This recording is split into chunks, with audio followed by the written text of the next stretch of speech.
বাংলাদেশের সকল জনপ্রিয় পত্র-পত্রিকা এবং অনলাইন নিউজ পোর্টালের আজকের শিরোনাম।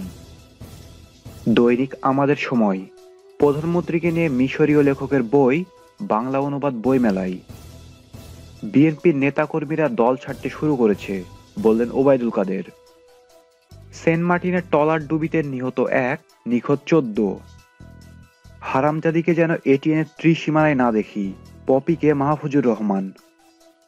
রোহিঙ্গা ইস্যু আঞ্চলিক সংকটে রূপ নিতে শুরু করেছে, কানাডার প্রধানমন্ত্রীর বিশেষ দূত। বাংলাদেশ প্রতিদিন, সিটি নির্বাচনেও নিরপেক্ষ থাকতে রিটার্নিং কর্মকর্তাদের নির্দেশ সিইসির। প্রথমবারের মতো সংসদে এমপি মাশরাফি। মাদকের মামলা 6 মাসের মধ্যে নিষ্পত্তির নির্দেশ হাইকোর্টের। খালেদার মুক্তির দাবিতে রিজভির নেতৃত্বে ঝটিকা মিছিল। এখনই জামাত না ছাড়লে বিএনপি নিশ্চিহ্ন হয়ে যাবে, বললেন নাসিম। জামিনে মুক্তি পেলেন নিপুণ রায়চৌধুরী।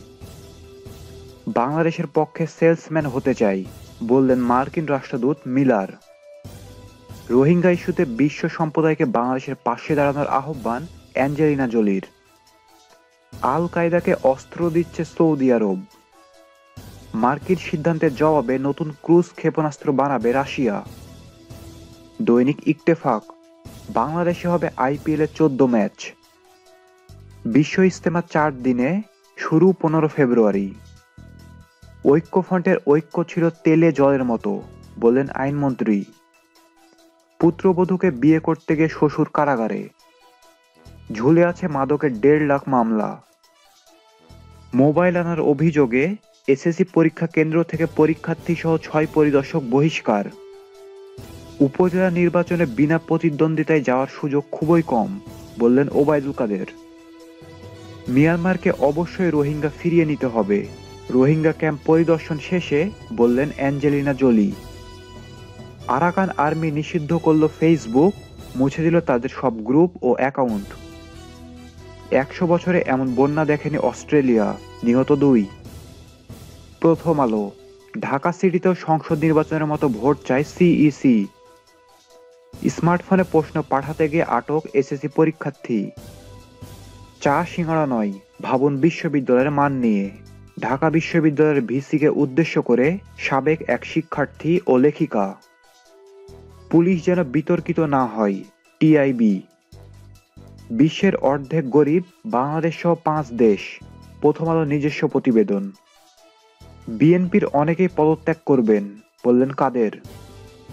বঙ্গোপসাগরের ট্রলার ডুবি, নিখোঁজ 14। বাংলাদেশ মানবিকতার দৃশ্যমান নিদর্শন, বললেন অ্যাঞ্জেলিনা জোলি। বাংলা ট্রিবিউন, আবারও মিয়ানমার থেকে মানুষের ঢল। দূতাবাসে নিয়োগ পাচ্ছে পুলিশ। বুড়িগঙ্গার তীরে অবৈধ স্থাপনা উচ্ছেদ অভিযান।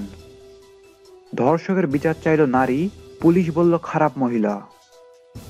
রাখাইনে রোহিঙ্গাদের জন্য নিরাপদ পরিবেশ তৈরি হয়নি, বলল অ্যাঞ্জেলিনা জোলি। হুমকিতে হিমালয়ের বরফ, চরম পরিণতির ঝুঁকিতে 200 কোটি মানুষ। আফগানিস্তানে তালেবানের পৃথক হামলায় নিহত 47। প্রিয় দর্শক, প্রতিদিন জনপ্রিয় সংবাদপত্রের শিরোনামগুলো জানতে আমাদের চ্যানেলটি এখনই সাবস্ক্রাইব করুন। আর ভিডিওটি ভালো লাগলে লাইক করুন এবং শেয়ার করুন। আমি সাইফ সালমান আজকের মতো বিদায় নিচ্ছি, ধন্যবাদ।